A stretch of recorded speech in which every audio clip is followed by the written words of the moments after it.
Everyone, welcome on Yourpedia, and today I'm sitting here with Sabjot. And Sabjot, welcome first of all. Thank you, sir. And Sabjot got selected recently in Punjab Public Service Commission. The job post is Assistant Environment Engineer, and recruitment will be in Punjab State Pollution Control Board. And before that, Sabjot is already serving officer. He is working as a junior engineer in Chandigarh, the Union Territory of Chandigarh, in Chandigarh Housing Board. So Sabjot, I'll discuss with you today आपकी selection के बारे में, आपका job experience. You are graduate of a very prestigious college also, and you were serving in one department, and now you are going for another department. And I'm very sure the information which will come for you, that will be very very helpful to so many students जो environment domains में officer लगना चाहते हैं, states की jobs करना चाहते हैं. So here I start with your background. Sabjot, सबसे पहले please tell us about you. आप कहाँ से हैं and about your academic background. So, sir, my name is Sabjot Singh Bains. Basically, I am from Hoshiarpur, Punjab. Okay. Currently, I have moved to Mohali with my family since the last 6 years. Okay. Now coming to my academics, मैंने B Tech Punjab engineering college Chandigarh से की. 2022 में मैं pass out हुआ. Okay. उसके बाद क्योंकि exams की तैयारी प्रेपरेशन मैंने सोचा था पहले से कि गवर्नमेंट जॉब की करनी है, पर ये नहीं था कि घर बैठ के अकेले ऐसे बुक्स में तो ऐसे डिस्ट्रैक्शन होती है. कॉलेज में अगर मैंने सोचा कि एमटेक ज्वाइन कर लेता हूँ ट्रांसपोर्टेशन में, ताकि एक शेड्यूल भी बन जाता है कॉलेज आने का और रूटीन भी बन जाती है पढ़ने की. साथ में बच्चे भी वैसे मिलते हैं मास्टर्स में जो सभी गवर्नमेंट की तैयारी कर रहे थे, क्योंकि प्लेसमेंट तो बीटेक में हो जाती है. सो बेसिकली हमने एमटेक ज्वाइन कर ली और साथ साथ तैयारी करी. चंडीगढ़ हाउसिंग बोर्ड का एग्जाम आया था अक्टूबर 2022 में. एग्जाम हुआ जनवरी 23 में और मेरी ज्वाइनिंग हो गई लास्ट ईयर अगस्त में. अच्छा.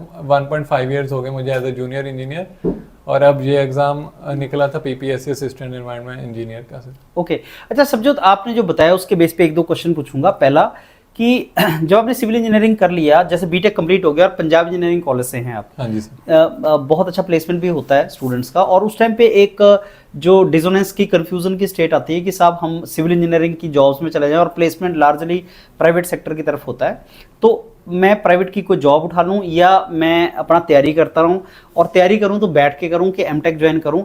ये डिसोनेंस, ये जो कन्फ्यूजन है, ये स्टूडेंट किस तरीके से रिमूव कर सकते हैं? सर बेसिकली हर स्टूडेंट की अपनी एक थॉट प्रोसेस और अपनी लाइकिंग होती है. जैसे हमारे भी सिविल में 70% प्लेसमेंट में गए हैं और अभी भी वही कंपनीज में जॉब कर रहे हैं. हालांकि वो बोलते हैं कि हम गवर्नमेंट जॉब करना चाहते हैं वापस आके, क्योंकि नेचुरली वहाँ पे थोड़ा लिविंग स्टाइल, थोड़ा सा ज्यादा वर्किंग आवर्स हैं सैटरडे संडे को भी. तो दूसरी बात जो हमने एमटेक ट्रांसपोर्टेशन इसलिए ली ताकि वो एक कंटिन्यूटी बनी रहे हमारी स्टडी में. और जॉब भी चंडीगढ़ हाउसिंग बोर्ड में as a junior engineer public health 1 साल मैंने करी है सर वहाँ पे. और बेसिकली डिल्यूजन ऐसे सॉल्व हुई कि मेरी फैमिली बैकग्राउंड भी गवर्नमेंट से है. मेरे पापा भी गवर्नमेंट में है, मदर भी, और मेरा भाई भी अभी एमडी रेडियो में है. तो सारे ग्रुप ए में थे, तो उन्होंने पुश करा कि तुम भी, फैमिली का पूरा सपोर्ट था. फैमिली का पूरा सपोर्ट था कि उन्होंने मुझे मोटिवेट करा कि government job is the way to go. अच्छा, एक मैं अब लार्जली क्वेश्चन मैं जो पूछूंगा वही क्वेश्चन जो स्टूडेंट पूछते हैं कि मैंने जॉब छोड़ दी, प्लेसमेंट था मैंने छोड़ दिया, अब मैं एमटेक में आ गया. और एमटेक भी आई एम श्योर आपके पास, आपने एग्जाम्स गेट वगैरह लिखा होगा और उसमें बहुत सी अपॉर्चुनिटीज आईआईटीज या वर्ल्ड ओवर आपको हैं. आपने पंजाब इंजीनियरिंग कॉलेज ही चूज किया विद द पर्पस कि मैं यहाँ पे मेरा सिस्टम ठीक बैठा हुआ है और मैं तैयारी करता रहूंगा. तो इसमें रिस्क कितना बड़ा था? सपोज नहीं होता है जो भी उसमें. सर मैं बताता हूँ, गेट में मैंने गेट दिया, क्लियर हो गया. उसमें भी मुझे स्ट्रक्चर तो इजीली मिल रही थी, लेकिन जो पता चला कि स्ट्रक्चर थोड़ी सी आपको वहाँ ज्यादा टाइम देना पड़ता और एक्स्ट्रा क्लासेस लगती हैं शाम तक. तो मुझे था कि मैंने एम ही गवर्नमेंट जॉब का था. अगर प्लेसमेंट होती है एमटेक के बाद तो वो तो मैं बीटेक में भी ले सकता था 9 CGPA के साथ. तो मेन एम यही था कि थोड़ी सी लाइट ब्रांच रखूं ताकि वो 9 to 1 क्लासेस चलें और शाम को मैं तैयारी करूं. अच्छा ये बताओ इसमें कि जैसे आपने ब्रांच वो चूज किया जिसमें आप तैयारी कर सकें, सब कुछ है. जब मैं आपसे पूछ रहा हूँ कि रिस्क कितना इन्वॉल्व है, तो ये इस पे डिपेंड करता है कि अपॉर्चुनिटीज कितनी आती हैं. तो स्टूडेंट्स को बताएंगे कि अपॉर्चुनिटीज जॉब की फॉर्म में, सिविल इंजीनियर आप जानते हैं मैक्सिमम गवर्नमेंट जॉब अगर आती हैं तो आपको आती हैं, तो आती हैं जॉब्स और किस तरीके से आती हैं? अभी आप चंडीगढ़ में ऑलरेडी जॉब कर रहे हैं और अब आपका पंजाब स्टेट गवर्नमेंट में भी हुआ है, तो क्या जॉब्स आती रहती हैं? अगर उसके ऊपर थोड़ा सा बताते हैं. सिविल इंजीनियरिंग की अगर बात करें तो जॉब्स तो बहुत ज्यादा हैं. जब मैंने पास आउट किया 2022 में, आते ही हाउसिंग बोर्ड का पेपर हो गया, हमने ज्वाइन कर लिया. उसके बाद भी ये जो एक असिस्टेंट एनवायरनमेंट इंजीनियर का एग्जाम हुआ है, एक पंजाब में मंडी बोर्ड का हुआ है. अब नेक्स्ट 2 मंथ में पीडब्ल्यूडी की भी बहुत सारी वैकेंसीज आ रही है, 100+ जेई और एसडीओ मिला के आ रही हैं. तो इतनी मतलब 1.5 ईयर्स में ही 4 एग्जाम हो गए हैं. तो और उसमें पोस्ट भी लगा लो टोटल 100+ बच्चे सिलेक्ट होंगे चारों एग्जाम में, तो अपॉर्चुनिटी तो बहुत है अगर एक मतलब स्ट्रीमलाइंड अप्रोच से बच्चा तैयारी करेगी, गवर्नमेंट ही करनी है। अच्छा, इसमें ना एक जो मैं प्रॉब्लम फेस करता हूँ एज अ टीचर, जो मेरे को लगता है वो ये है कि स्टूडेंट आज की डेट में ये है कि जब एग्जाम्स निकलेगा और जब डेट आएगी तो तैयारी स्टार्ट करेगा। जैसे अभी आपने बताया कि सब आने वाली हैं, आई नहीं है, आने वाली हैं। अब मेरे हिसाब से तो तैयारी आपको तभी स्टार्ट कर देनी चाहिए, आपको स्टार्ट कर देनी चाहिए, जो आती जाए उसको लिखते जाओ। आपको तैयारी तो अपनी शुरू से रखनी चाहिए। तो मेरा एक क्वेश्चन आपसे ये रहेगा कि आपने कब स्टार्ट कर दी थी तैयारी? नंबर 2 कि ये अप्रोच स्टूडेंट को आपकी तरफ से बात चली जाए कि तैयारी स्टार्ट कर देनी चाहिए, आपको एग्जाम के आने की वेट नहीं करनी चाहिए। ये 2 बातें। तो पहले तो सर जो बीटेक में 4 ईयर हम पढ़ते हैं वही सब्जेक्ट्स की समरी पेपर में आती है, तो आपका बेस तो 4 साल में बन जाता है। तो मैं तो यही बल्कि सजेस्ट करूंगा, जैसे ही आप 3rd ईयर में हुए, 6th 7th में आपकी इंटर्नशिप स्टार्ट हुई थी, आप तैयारी करना वहीं से स्टार्ट कर दो, ताकि आपको जो भी एग्जाम है उसमें 50-60% तो लगे कि क्वेश्चंस और कंसेप्ट पढ़े हुए मिले हैं। तो आप ये करना स्टार्ट करो, और जैसे ही आप पास आउट हो गए हो तो ये नहीं कि जैसे मैंने कहा पीडब्ल्यूडी की वैकेंसी आनी है, फॉर्म आएगा जी 6 महीने लग जाएंगे, फिर पोस्ट आने में, पेपर आने में तो हम तब पढ़ेंगे। लेकिन आप अपना बेस रेडी रखो, जैसे मैंने बोला 2-3 बुक सॉल्व करके रखो, ताकि जो आपको वो फिर 12 घंटे पर डे या 10 घंटे लगाने, बाद में आपको 3-4 घंटे में ही आप पर डे लगा के एग्जाम निकाल लो। मेरी अप्रोच भी ऐसी रही थी। तो स्टूडेंट को मतलब तैयारी पहले से स्टार्ट कर देनी चाहिए, और जब एग्जाम आए तो उसको रिवीजन टाइप और उसको करते चले जाए। अच्छा, अब मेरे को आप ये बताना कि जो आपका चंडीगढ़ हाउसिंग बोर्ड का जो एग्जाम हुआ था, वो नोटिफिकेशन कब आया, फिर उसका एग्जाम कैसा था, और क्या उसमें इंटरव्यू भी था? How was that? सर उसका तो नोटिफिकेशन आया अक्टूबर 2022 में, जैसे मेरी डिग्री हुई उसके 3 मंथ्स बाद आ गया, मेरी एमटेक स्टार्ट हो गई थी तब।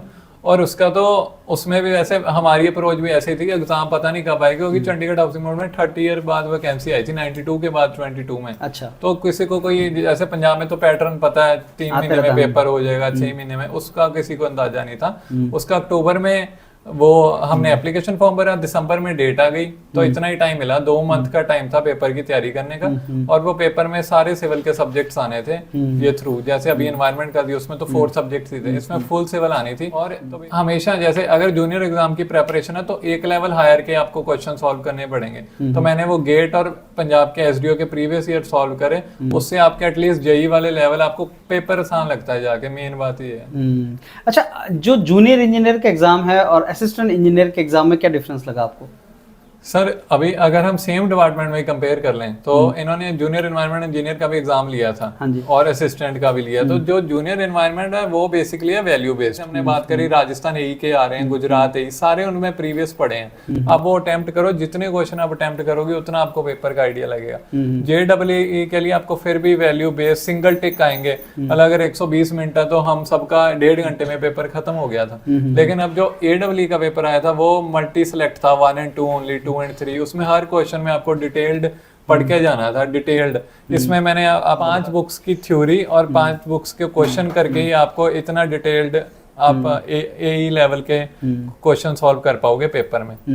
अच्छा, मेरे को जैसे ये बताओ कि जैसे अभी एनवायरनमेंट असिस्टेंट एनवायरनमेंट इंजीनियर का एग्जाम बहुत सी स्टेट्स में है, जैसे गुजरात में आया है अभी, और पहले हरियाणा का हुआ, हिमाचल प्रदेश का, पंजाब का, और मैं देख रहा हूँ कि हर स्टेट के सिलेबस में थोड़ा सा डिफरेंस है। सिलेबस के अलग अलग कंपोनेंट्स होते हैं, environmental engineering, environmental issues and non technical, वो अलग अलग डोमेन हैं। तो ऐसे में जो सिलेबस था पंजाब का, वो किस तरीके का सिलेबस था एंड क्या अप्रोच स्टूडेंट को रखनी चाहिए? सर जो पंजाब का सिलेबस था उसमें 90 क्वेश्चंस थे आपके एनवायरनमेंट के, जिसमें एनवायरनमेंट, हाइड्रोलॉजी, इकोलॉजी और solid waste management and pollution, ये मेन टॉपिक्स हैं और ये कॉमन है throughout all the states almost. जो भी पेपर आएंगे एनवायरनमेंट रिलेटेड यही इश्यूज हैं। प्लस नॉन टेक था 30 क्वेश्चंस, 120 मार्क्स। उसमें 10 मार्क्स की आपकी पंजाबी जो भी लैंग्वेज है, अगर गुजरात है तो उनका सिलेबस होगा, 10 मार्क्स की आपकी मैथ और रीजनिंग जो आती है, और 10 मार्क्स का आपका करंट अफेयर जीके मिक्स्ड आई थी सर। और जो 90 मार्क्स की प्रेपरेशन है, जो 90 क्वेश्चंस की है, वो हालांकि मैं फिर भी कहूंगा जो एई लेवल और जेई लेवल में भी जो 10 मार्क्स का मैथमेटिक्स आता है वो कंपैरेटिवली इजी, आपको परसेंटेज, प्रॉफिट लॉस, इन्हीं चीजों में बेसिक क्वेश्चन आते हैं। मतलब वो अगर आप 1 घंटा भी लगा लो एवरी डे, या आप हर वीक में संडे रख लो कि 3 घंटे में मैंने ये कंसेप्ट करना है, एक क्वेश्चन मैंने रीजनिंग का कर लिया, एक क्वेश्चन डाइज एनालॉजी जो भी, वो सारा आपका इजीली हो जाएगा। और पंजाबी ग्रामर भी जो पंजाब के बच्चे थे उन्हें 10 में से 8-9 इजी लगे, एक आधा वो जरूर मुहावरा या कुछ टफ डालते हैं ताकि बच्चे टेस्ट हों। और जो लास्ट था जीके करंट अफेयर्स, उसमें आप एक हर मंथ की 11 आती है वो पढ़ सकते हैं। जैसे नवंबर का पेपर था तो जनवरी से नवंबर की पढ़ ली, लेकिन उसमें इतना टाइम नहीं लगाना, क्योंकि वो उसमें ये भी हो सकता है कि 10 में से 6-7 क्वेश्चन इन्वायरमेंट के करंट अफेयर्स आ जाए और 3 ही पूछे, और उसमें भी वो स्टेट रिलेटेड पूछ ले कि पंजाब का फर्स्ट सीएम या ऐसे क्वेश्चन। तो उसमें टाइम सबसे कम आपने जीके और करंट अफेयर्स में लगाना है। पहले तो 90 क्वेश्चन वो पक्के करने हैं जो आने ही हैं टेक में सर। अच्छा, हाँ जी। अच्छा, टेक में भी 2 पार्ट होते हैं, जैसे एक एनवायरमेंटल इंजीनियरिंग और एक होता है इश्यूज जो करंट से रिलेटेड होता है, तो उसको किस तरीके से कर सकते हैं स्टूडेंट्स? सर एनवायरमेंट इंजीनियरिंग में तो जैसे न्यूमेरिकल आएंगे, हाइड्रोलॉजी के आए थे, पोल्यूटेंट्स के आएंगे, उसमें तो आपको टाइम लगाना पड़ेगा, क्योंकि उसमें यूनिट हाइड्रोग्राफ है, बहुत चीजें हैं, बहुत तरह के न्यूमेरिकल्स होंगे, वो तो विद प्रैक्टिस आएंगे। जो एनवायरमेंटल इश्यूज हैं उसमें आप जितने ज्यादा एक तो टॉपिक्स पढ़ लें, जैसे ओजोन लेयर, एसिड रेन, अपने क्लाइमेट समिट चल रहा है, एक तो बुक्स अच्छे, उसकी थ्योरी आप अच्छे से पढ़ें, और जितने फिर सिंगल करेक्ट क्वेश्चंस है एमएसक्यू टाइप वो लगाएं, जितनी ज्यादा प्रैक्टिस होगी। अच्छा, आपको कितनी देर में कितना क्वेश्चन करने थे पंजाब में? पंजाब में सर हमारे 120 क्वेश्चन से 2 आवर्स की ड्यूरेशन। अच्छा, मतलब 1 मिनट में एक क्वेश्चन। 1 मिनट में। जैसे गुजरात में 200 क्वेश्चन हैं आई थिंक 2 घंटे के अंदर, ओके, तो 1 घंटे में 100 क्वेश्चन है। ओके, जैसे वहां आपको था 1 घंटे में 60 क्वेश्चन, वहां 100 क्वेश्चन है। हाँ जी। तो ये प्रिपरेशन का तरीका कैसे चेंज हो जाता है जब आपको 1 घंटे में 100 क्वेश्चन करने हैं? देन वो बिल्कुल आपका 1 लाइनर क्वेश्चन आता है प्रेपरेशन का भी सर, और उसमें फिर जो क्वेश्चन आप एक्सपेक्ट करेंगे वो जो है जो जहाँ जूनियर एनवायरनमेंट में आए थे, बिल्कुल सिंगल उस तरीके का आ जाएगा। बिल्कुल सर, कि सिलिका की वेटेज ऐश में कितनी, वो परसेंटेज उस तरीके से आ जाएगा। ऐसा प्रेपरेशन करनी पड़ेगी उसके लिए। अच्छा, थोड़ा मार्क्स का बता सकते हैं कि रिटन में कितने मार्क्स पे स्टूडेंट्स को कॉल आया था इंटरव्यू का? सर कॉल आ गया था जैसे 480 में से 300 कट ऑफ है जनरल की। अच्छा, हाँ जी सर, तो इतने पे कट ऑफ है, और जो सिलेक्शन की कट ऑफ है ऑलमोस्ट 70% है। 70% मार्क्स जिसके आए हैं उसकी सिलेक्शन रिटन प्लस इंटरव्यू में, रिटन प्लस इंटरव्यू से। अच्छा, उसकी सिलेक्शन हो गई है। अच्छा, अब जैसे इंटरव्यू के बारे में थोड़ा सा बताओ कि आपका पीपीएससी में इंटरव्यू हुआ पंजाब पब्लिक सर्विस कमीशन में, उसका थोड़ा डिटेल में बताना, क्योंकि इससे स्टूडेंट बहुत घबराता है। सर इसमें प्रेपरेशन तो मैं भी यहाँ से ही करके गया था, टेक नॉन टेक दोनों। इसमें 3 मेंबर्स का पैनल था, वहाँ पे चेयरमैन साहब और 2 फीमेल मेंबर्स थे। तो पहले तो उन्होंने इंट्रोडक्शन ली जो हमने कॉमन ही होती है, कहाँ से पढ़े हो, क्या आपने अभी जॉब कर रहे हो, या क्या आपने जो गैप पीरियड था अगर कई बच्चों का होता है 4-5 साल, क्या किया बेसिक, उसमें से उन्होंने क्रॉस क्वेश्चन नहीं किया लेकिन किसी को भी हाँ पूछ लिया, अच्छा आप चंडीगढ़ रहते हो, जैसे मुझे पूछा चंडीगढ़ का नींव पत्थर कहाँ रखा था, कब रखा था, कुछ आइडिया है? मुझे उस टाइम नहीं स्ट्राइक करा, तो वो लाइटली पूछा। फिर उन्होंने जो मेन क्वेश्चन पूछे, 1 नेशन 1 इलेक्शन के बारे पूछा, ये काफी स्टूडेंट्स को रिपीट हुआ। डिमोनेटाइजेशन के बारे पूछा। फिर उन्होंने, जैसे मैंने अपने इंटरेस्ट बहुत मैटर करता है कि आप इंटरेस्ट कौन सा लिखते हो, क्रॉस क्वेश्चन उसी पे होती है। मैंने स्पोर्ट्स लिखा था, तो उन्होंने पूछा तो इंटरनेशनल गेम कौन सी है हमारी, मैंने कहा हॉकी है। तो उन्होंने कहा प्लेयर मतलब बच्चे भी सारे क्रिकेट की तरफ क्यों जा रहे हैं? फिर तो इस पे फैक्टर्स पे डिस्कस हुआ 2-3 मिनट, मॉनेटरी फैक्टर, आईपीएल, ये सारा डिस्कस हुआ वहां पे। फिर उन्होंने जैसे बीच में बात चलती तो एकदम आपकी अवेयरनेस चेक करते हैं। तो उन्होंने पूछा डिस्ट्रिक्ट एडमिनिस्ट्रेटिव हेड कौन है, मैंने कहा डिप्टी कमिश्नर। तो उन्होंने कहा पुलिस लेवल का एसएसपी। 2 क्वेश्चन हर बच्चे को ऐसे पूछे कि एकदम ये रिएक्ट कैसे करता, बीच में टॉपिक उन्होंने ये कहा। अच्छा, तो इन्वायरमेंट रिलेटेड जो है वो एक आया, इन्वायरमेंट इम्पैक्ट असेसमेंट बताओ और इसके डिटेल्ड स्टेप्स बताओ, और ईएमपी बताओ, इन्वायरमेंट मैनेजमेंट प्लान, जो कि ईआईए के बाद होता है जब प्रोजेक्ट फिनिश हो जाए। तो ऐसा सा बेसिक इंटरव्यू रहा है। कई बच्चों से उन्होंने पूछ लिया कि मुगल पीरियड के बारे बताओ, थोड़ा इंडियन हिस्ट्री, गवर्नर को ओथ कौन देता है, चीफ जस्टिस ऑफ इंडिया को अपॉइंट कौन करता है, थोड़े से हिस्ट्री सिविक के रिलेटेड भी पूछे हैं। और जो थोड़ा सा पंजाब जिन्होंने इंटरेस्ट लिखा था पॉलिटिक्स गवर्नमेंट में, उनको पूछा है कि जैसे लॉन्गोवाल अकॉर्ड कब हुआ था, SYL सतलुज यमुना का क्या इशू है, स्टबल बर्निंग का पंजाब में क्या इशू है। तो करंट इश्यूज भी जो पंजाब रिलेटेड, अगर आप इंटरेस्ट गवर्नमेंट में लिख रहे हो तो गवर्नमेंट के रिलेटेड ही आपसे क्वेश्चन आएंगे। अच्छा, तो कितनी देर चला होगा आपका इंटरव्यू? सर ऑन एवरेज हर बच्चे का 10 से 12 मिनट। तो they make you feel comfortable? हाँ जी सर, टोटली कंफर्टेबल। पूरी पंजाबी लैंग्वेज में इंटरव्यू हुआ है, स्टार्टिंग फ्रॉम इंट्रोडक्शन, और लाइट मूड में। अगर वो नहीं आ रहा तो वो कह रहे थे बी कंफर्टेबल। जैसे एक मुझे पूछा माइनिंग कितने रेडियस तक अलाउड है इंडस्ट्रीज को, तो मैंने 2-3 माइनिंग के रिलेटेड पूछा। मैंने कहा मैम मुझे एक्चुअली माइनिंग का पता ही नहीं है कुछ। तो कहते कोई नहीं, बी लाइट, हम टॉपिक नेक्स्ट पे आ जाते हैं। तो बिल्कुल कंफर्टेबली हर बच्चे के साथ हुआ है। ओके, हाँ जी। सो मतलब स्टूडेंट को कोई डरने की रिक्वायरमेंट नहीं है, देयर शुड गो कंफर्टेबल। बल्कि डरना चाहिए भी नहीं, आपके कॉन्फिडेंस के भी मार्क्स हैं और आप जैसे प्रेजेंट करते हो उसके भी मार्क्स हैं। तो आप कॉन्फिडेंस से जाइए, वहाँ भी आपको कॉन्फिडेंट वाइब्स ही बैक मिल रही हैं मेंबर्स से।